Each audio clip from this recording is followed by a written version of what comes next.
Hi guys, welcome back to my channel, or welcome if you are new. Today I thought it would be really fun to watch the video that I made at the beginning of this year saying what my goals for 2024 were and kind of just review them, reflect on if I accomplished my goals or if I feel like I accomplished them even if I didn't really accomplish them, and just kind of see what beginning of the year me had to say. I think this is something that I would like to start as like a tradition on my channel. I will be making a video in January talking about my 2025 goals. I think talking about your goals out loud, number one, helps you achieve them because you are really thinking about them and putting it out there. And number two, it helps you have accountability to keep those goals and to remember that you made them. I think goals are something that I really enjoy, if you didn't get the gist, from the beginning of the video about that. And I think it's important to check in with goals throughout the year. I think I was okay at that. But yeah. So I'm going to pull up the video on my phone and I will screen record and we can watch it together and review what I had to say about my own goals. Hello, hi, it's another day. My hair is crazy. I just wanted to pop in really fast to tell you that the screen recording glitched a little bit, so the video does not always match up with what I'm actually saying, but the audio works, so this still works fine. But I'm sorry that my screen recording glitched. I don't have time to refilm this. Both of my children are sick and I'm just trying to do it really quickly while they're asleep, which is also why I look insane. My husband got me this goose sweater. That is all. Thank you. Okay, this is really awkward, but my AirPods are dead. So we have to use my husband's headphones, and it looks kind of silly and it's squishing my earrings. Look at them. They're mushrooms. My mother-in-law got them for me for Christmas because she's the best. Okay, this is very pregnant Sandy. I was like 8 months pregnant in this video. Let's talk about my goals. So first of all, my word of the year this year is intentional. I pick a word of the year every single year, and I've found that it just kind of helps me have a purpose for that year and give me kind of a drive of where I'm going and what I want to do. And this year I picked intentional because I just want to be intentional with everything that I'm doing, whether that is, as a mom, as a wife, in my personal life with my friends and my family, here on YouTube or on other social media platforms. Just, wherever I am, I want to be intentional with my actions. And so that's why I picked the word intentional. Okay, so I think as far as, my word of the year being intentional, I think I did do a pretty good job of incorporating that into my life. But I will say, in the past 3 or 4 years, this word of the year has resonated with me the least. I think just because in the past years, my word of the year has come to fruition, almost in a spooky way, almost to the point where I'm like, whoa, how did I know to pick that as my word of the year? For example, when we decided to move in with my in-laws and live in a multi-generational household, my word of the year was gather. And we all gathered together and decided to live together.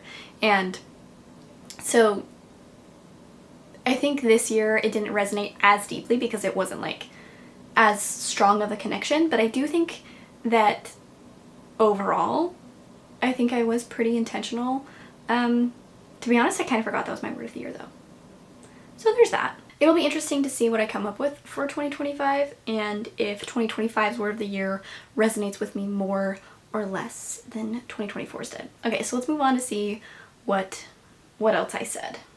Goals into personal goals and health goals, and that's just a way that I like to organize, and it helps me go through things in my brain. So that's how I split it up. So let's just go over the personal goals first, and I'll just kind of explain generally what I would like to do this year. So my first personal goal is to make a scrapbook for my daughter. I really want to make a oh, sorry, my husband is texting me. I did not make a scrapbook for Penny. I printed a few photos. Okay, hold on, he's texting me. What was I saying? Sorry, my eye is watering so bad for no reason right now. Hello? Am I okay? I'm not tearing up, I promise. It's just like my eyes having a conniption. Anyway, yeah, no, I didn't make a scrapbook. I still really want to. I still really want her to have a baby scrapbook, and I need to make one for Jack as well, my son. But nope, I didn't get to that. I printed more photos to hang around the house. So maybe I get like a quarter of a point for that. Baby book for her, because I didn't make one in the first year of her life, and now she's 15 months old, and I just want to be able to, I want to print out a lot of the pictures that I took in the first year of her life, because, you know, it's like they're all on my phone, and that's nice, but it's also nice to have like physical photos and ones that she can look back on, and then I can like write down memories and stuff for her. And then I also want to preserve her ultrasound photos, because those are very special, and so I want to get some lamination sheets for them. You can't laminate ultrasound pictures in a laminating machine because the heat from it will ruin them, but you can get just like laminating sheets that are like plastic sheets to protect them. Okay, so I did do that. I did laminate all of Penny's ultrasound photos and all of Jack's ultrasound photos with self-adhesive laminating sheets, and they turned out great. And they're still, like, I looked at them the other day and they're still holding up really nicely. So that I do get a point for. I've gotten one thing done here so far, and that can help preserve them. So otherwise they just like generally fade over time just because of the type of paper that is used to print them out and stuff, thermal paper. So anyway, that's what I would like to do for her. I'd like to create a scrapbook, and then I would also like to do more parenting education. I think it's always important to learn more things, be like I said, be intentional. I would like to be an intentional parent. I would like to educate myself and continually educate myself throughout her life. That way I am being the best mom that I can be. I didn't read very many parenting books this year. I started reading Hunt, Gather, Parent twice, actually. I started reading it physically, and then I also was listening to it on audiobook, and I can't remember how far into it I got. I didn't finish it, but I did learn some things. I think that as far as being an intentional parent, I think that is something that I at least very much strive to do. And I will agree with, you know, past Sandy here that it is very important to stay educated about parenting and to continually educate yourself. That way you know how to best support your kids in the various situations of life. So that is something that I will continue to try and do, even if it's not like a written goal. But I do think that I learned from the people around me. I learned from people at church, in my community, in my home, and that's something that I enjoyed. Next goal is to be consistent with the Come Follow Me program. So I'm a member of the Church of Jesus Christ of Latter-day Saints, and our church has... Okay, so basically here I was just explaining that I'm a member of the Church of Jesus Christ of Latter-day Saints, and it is our like scripture study program. I was fairly consistent with that throughout the year. There were definitely times that I missed some, but that was something that I worked hard on with my husband, and I will continue to do in the new year, because, you know, I don't talk about religion a ton on here because it is very personal, but it is something that is very important to me, and I'm going to continue to try and strengthen my relationship with Jesus Christ because that is something that is important to me.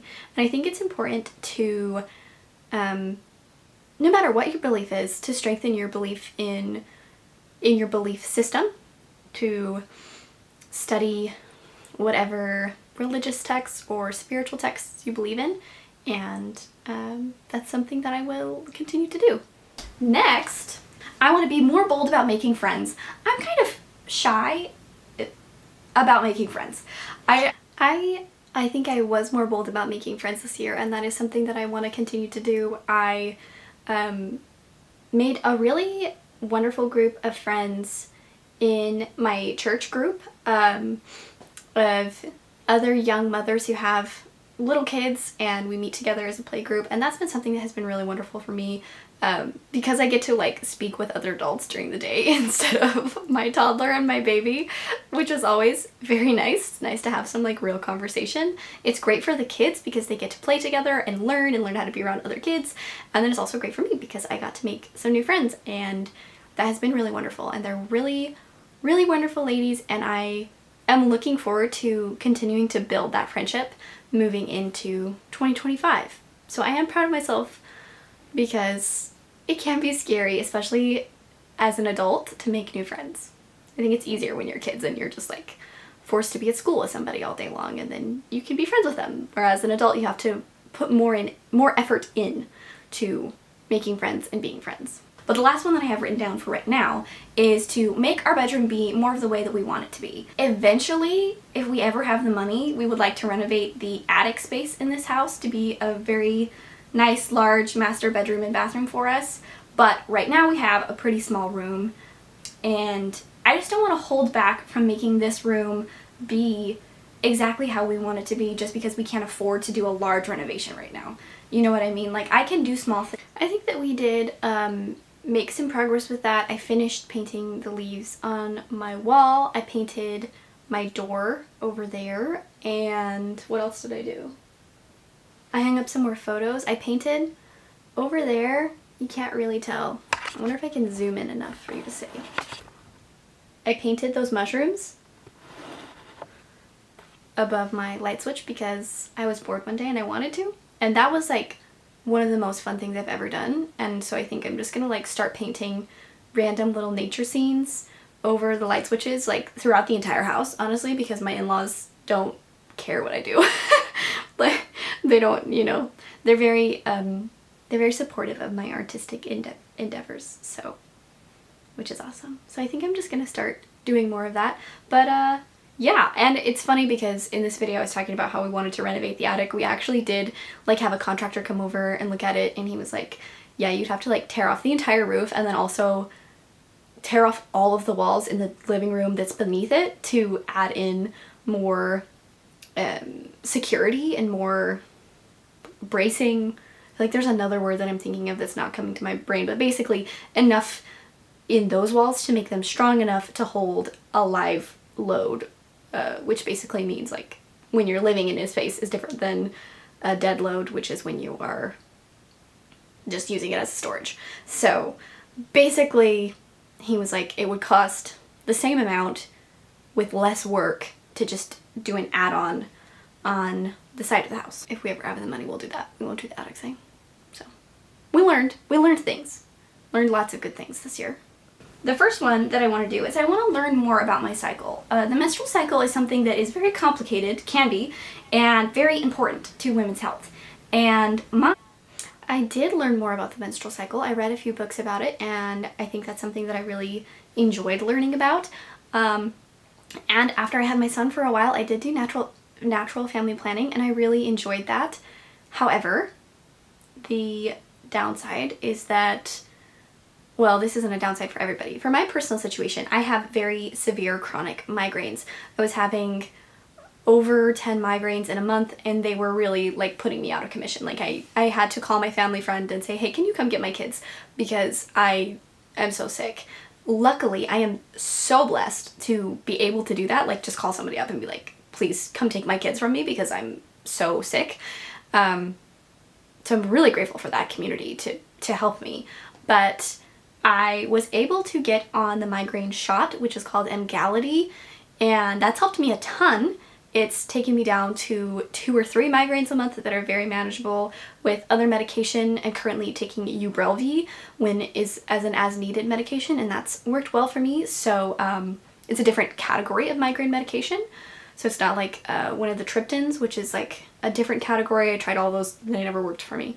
So my migraine situation has improved immensely. Unfortunately, you cannot be on Emgality unless you are on hormonal birth control, because the risk of having a baby, getting pregnant, having a baby on Emgality is too high. So I was not able to stick with natural family planning, even though I honestly really wanted to. But for me, the downsides of hormonal birth control that I have didn't outweigh the pain and the suffering and the hardship of having so many migraines. And so that was a trade-off that I had to choose, which is a bummer. It's a bummer that I had to choose that, but that's life. That's the way the cookie crumbles, if you know what I mean. So I think I am more educated. I would love to continue educating myself, even if I have to be on birth control because of this other medication. It's still something I find very interesting, and I enjoyed the books that I read relating to that. Some of them were Unwell Women. Can't remember who that's by. I'll pop it up over here. And In the Flow by Alisa Vitti. That was also a very interesting book. Learned a lot from it. And yeah, that's that. Kind of a sad one, honestly. The next thing I want to do is learn how to cook more and become more familiar with different types of food and really have a better relationship with food. I think I have improved my relationship with food a lot this year, and that's something that I want to continue moving forward with in 2025. Unfortunately, this year has brought me some weird stomach issues. After I had my son, they started popping up, and I still don't have an answer for them. I actually had a colonoscopy last week when I was filming this, and I know some of the results, but I haven't met with my doctor yet, and I have more tests. I have to do an MRI and some blood work, and we'll see what comes of that. So my relationship with food could be very, very different next year this time, because I don't really know what's in store for me when it comes with those stomach issues. But overall, I will say I think I improved my relationship with food. I still don't love cooking, to be honest. I enjoy baking a lot. I really love baking, but I don't really like cooking that much. Honestly, I think it's just because it's like the stress of like choosing what to eat for every meal for the rest of your life. I hate it. I hate that so much. And then knowing like that you have to clean it up, and I don't know, half the time when I start cooking I'm already really hungry, and so then I'm like, let's just get this done because I'm starving. Luckily, like I said, I've said this multiple times throughout this video, that we live with my in-laws, which is like a permanent situation, and my mother-in-law is a fantastic cook and she really likes cooking, so I do my best to support her in her cooking by keeping the kitchen clean and cleaning up after dinner, and then, you know, when she wants me to cook, I cook. But yeah, I still don't really love cooking that much. I have discovered a few new recipes that I like though, so that's a plus. And the last goal that I have here in my health section is figure out an exercise that works for me, that I enjoy doing, and then actually do it. I think I have also improved my relationship with exercise this year. I have discovered that I really enjoy doing yoga the most, I think. I did a little bit of strength training with my husband. My husband is a power lifter and bodybuilder, and he's amazing, and he lifts really heavy weight, and it's something that he just is so passionate about and he loves. He has a YouTube channel and an Instagram page, by the way. It's at The Blind Barbell, so check that out. He's the best. But I don't like it that much. I don't like lifting weight that much. I like deadlifting an okay amount, but what really has spoke to me the most has been yoga. So I've kind of fallen off the bandwagon with that in the recent weeks. The holidays are always insane, so I think I'm gonna blame it on that. But I was in a pretty good, consistent flow of doing that every single day, and it made me feel so much better. And so that is something that I want to continue doing. I also have this vague idea in my mind that maybe I'll get into like jogging or running, but it might be a pipe dream. Stay tuned to see what my 2025 goals are, to see what I choose for that. Okay, so I think the rest of the video is me mostly just explaining like how I break down my goals for the rest of the year, which I can do an in-depth explanation of that, I guess, in my 2025 video that I'll be making in January. So you can stay tuned for that if you're curious about how I break down my goals into smaller goals. But yeah, I think overall I did a pretty good job staying consistent with my goals this year. This year had a lot of ups and downs. I gave birth, which was a major up and also a major down, because being postpartum is really difficult. But my son is amazing, and having our family grow like that taught me so much. And I think that the goals that I had really did lean well into improving my life with more kids and knowing myself and being the best mom that I can be, which is always my priority. Being the best mom and the best wife that I can be, because that also just helps me be the best person that I can be. So overall, I think that, I guess I can take these off now. I'm not watching the video anymore. Overall, I think that my goals were a success, and I'm excited for 2025. I'm excited to make new goals. It'll be great to not be pregnant and having a baby. I love my children, and I honestly did enjoy the experience of being pregnant and giving birth. It's a magical thing, and it's unlike anything else in the whole world. But it is also so nice to have my body be for myself. So I'm excited to move into 2025 with my kids getting bigger. My son is getting close to walking, and that's going to be really cool. And there are exciting things ahead. So thanks for reviewing with me. Let me know how your 2024 goals went and how you are going to keep them the same, change them, or, you know, however in 2025. And I'll see you in the next video. Bye!